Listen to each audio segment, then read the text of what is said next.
Welcome to the 8th episode of Mandi Ki Baatein. I am Shiv, VP Engineering, and today we have Mr. Beneesh, who is the Zonal Credit Manager for ReshaMudra and one of the humans of ReshaMandi, building ReshaMudra and ReshaMandi. Thank you, sir. So, Beneesh, how long you have been here in ReshaMandi? I joined ReshaMandi last March. So I took over underwriting function at ReshaMudra. So ReshaMudra again has been a offshoot of ReshaMandi, where we take care of the financial assistance side of the ReshaMandi's business. As you know, ReshaMandi being in a B2B business, ReshaMudra actually completes the entire ecosystem of fiber. Perfect. I know without money, none of the B2B space are complete. So ReshaMudra plays a very important role there. What I would like to ask you is, and what I would like you to tell our viewers is, what exactly do you take care of in ReshaMandi? And the other thing is, what is the driving factor that motivates you to work here with ReshaMandi?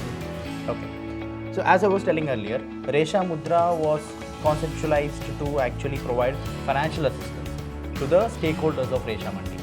So ReshaMandi being in B2B business, we felt, the promoters felt that by having a financial entity, they would be able to provide that much more value to the business of the stakeholders of ReshaMandi. So that is how ReshaMudra per se came into being.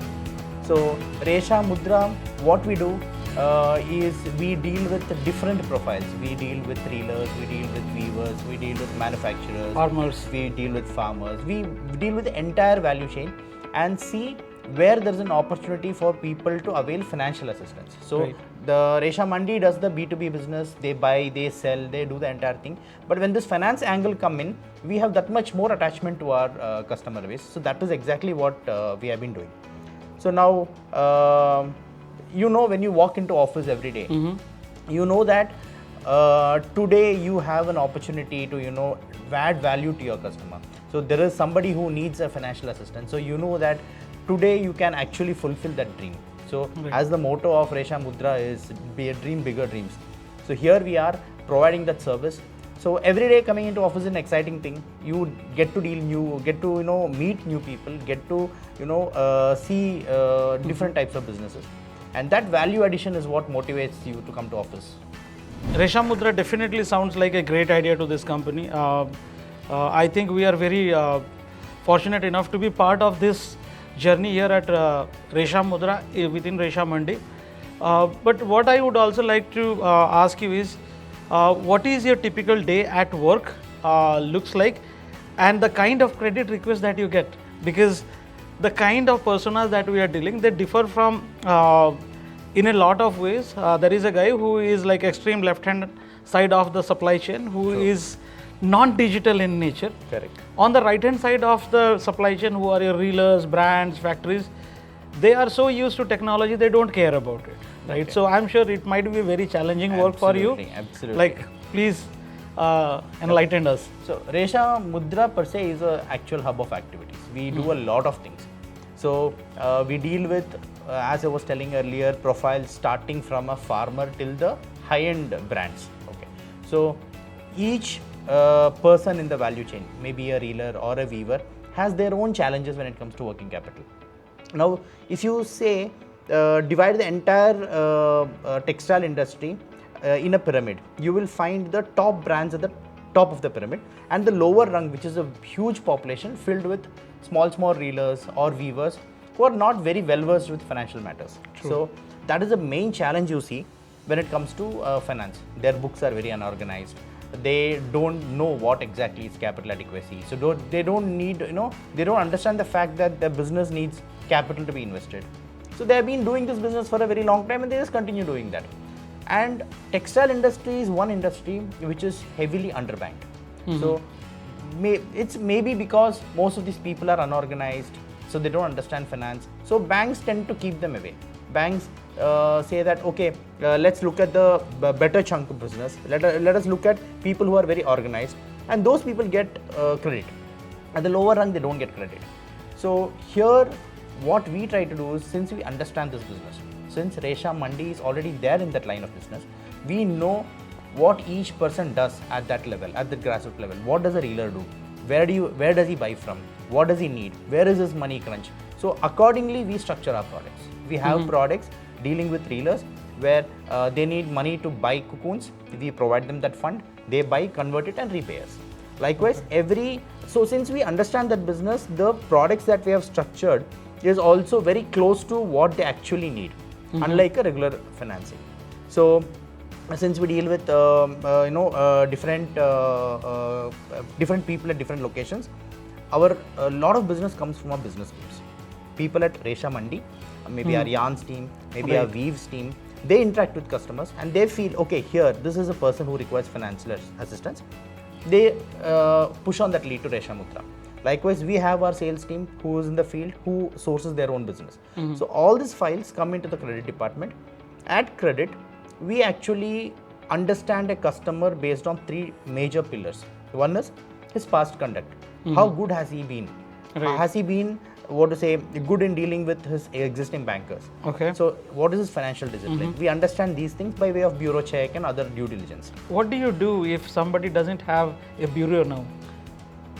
In such cases also, there are instances where we look at the financials and see, okay, has he been paying his creditors well? Has he been getting money from his debtors? That shows the moral obligation he has towards his payments. Right. So that is one way we assess it. The intent of paying. Intent. So intent is something that we try to gauge. Right. Although it's very difficult, but still we try to gauge that. True. The second part we see is financials. We see how good their financials are. Do they have enough capital? Do they completely depend on borrowed funds to do business, or do they actually put in their money into their business? Right. How much they own their business. The second thing is we do take reference checks. We talk to the people we know in the market. We understand from them whether this person has been a good businessman. We take local references. These 3 pillars we follow when we assess a case. So basis this, we either take the case forward, or we return back the file saying that, okay, this could be the ways you can improve your business and come back to us for assistance. Right. So that is how we assess our limits. Once a line is set or line is in place, the customer can again have that additional benefit of finance also being a part of his business growth. Right. And it is very nice actually. If you see, I may be a farmer, I don't have anything today. I may not be going to bank, I may be going to some local man over there who is supporting all of this. When he comes and says that, okay, I want this, we may not be able to assist him today. Correct. But we give him touch points on what he can go back and work. Absolutely. And then again come back to us. Absolutely. So we not only give this assistance, but we also help them building a credit history which never existed for such guys. Correct. Right. Wonderful. As I was telling, automation is a very, very important part in credit delivery. Absolutely, yes. So traditionally, if you see in banks, once a credit file is logged in, they take months together to deliver the credit. That is because most of the process are manual. But today, here we are trying to deliver that credit much faster thanks to our automation that we have in place. Now, talking of automation, you are one of the earliest person in ReshaMandi to have engineered the tech space to actually bring the technology of what I am talking about. So, if you can just throw some light over a period, how has been ReshaMandi's growth, or what products you could build to bring technology into the forefront? Okay. First of all, this question I can answer it for the throughout of the day, because we have spent almost 700 plus days, which is almost 2 years now, to build this. But let me give you a glimpse of this. So let me speak it from the very beginning. Okay, so let's assume that there was a void in this world, which was existing, which means nothing existed. ReshaMandi doesn't existed. The business was there, but it was happening on a void space, right? And that is where we started building this technology. And so in the beginning, what we did was, why don't we just start with a simple software programming approach, what people used to call, and even they call it today, is a client-server implementation. Okay. Now, what does this client-server implementation means is, it means there are some of your clients, which could be your mobile app or which could be a web UI, which is sending some of the request to the system, okay, and it is catering to their needs. So that is how any typical system starts. We also started that way. So we thought of getting the transactions into the systems very first, right? It could be any buying or selling that is happening on this entire supply chain, that is starting from Chakis till the retailers or brand houses, or we call it as farms to fashion. Farms to fashion. Right? So that is what we started doing it. And during this process, what we were trying to do is we were trying to do something known as system of records. It's nothing but recording all the transactions that is happening in the system, in this supply chain, right? Now, the question was, what is next? Once you build this transactional system, right? You have to scale your business. You may be starting with 100 or 2000 users in the beginning, but how do you cater to a population which can be more than 100,000 users, right? So today we sit at 150,000 users. Okay. Right? So that is our user base we are catering to. And the volumes of transactions has also increased, thereby increasing a lot of other processes in this, right? Now, the scale can be thought of in different ways in technology, but what I would do is I would start with the scale to which the business should be applied to, or how the business should be running, right? So if you see all of this buying process, right, there is a buying, there is a selling, there is a return that happens, return from your customers, you return to your customers, right? So all of this is essentially a workflow at the end of the day, right? Correct.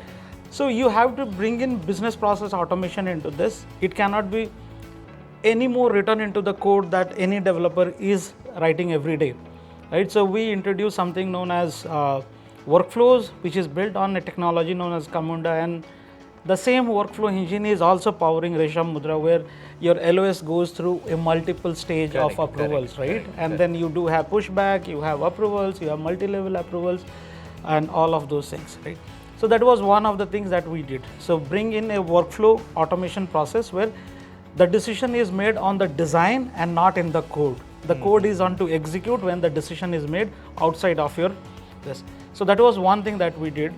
The other thing, if you see, because you are again coming back to the supply chain, you would need a billing management thing. Correct. Right? Correct. Which means you have to generate e-invoices, e-way bills, then possibly you may have to issue debit notes, credit notes, TCS, TDS, whatnot, right? So we also added all of those things into the system now. Now, while I'm telling all of these things were built in-house. Oh, all right. Okay. And of course, we didn't do the e-invoice thing because it is from the GST portal of India. We integrated with them. Okay. But this whole integration was built from ReshaMandi here. Okay. In this office and some part of our older office. Okay. Right. Okay. And then IoT evolved. No, that's a name that we have been hearing a lot. Correct. IoT devices. Correct. IoT devices. So we did have our own proprietary IoT devices. Okay. What they do generally is like, so if you see the lifespan of a cocoon, right? So it is 29 days.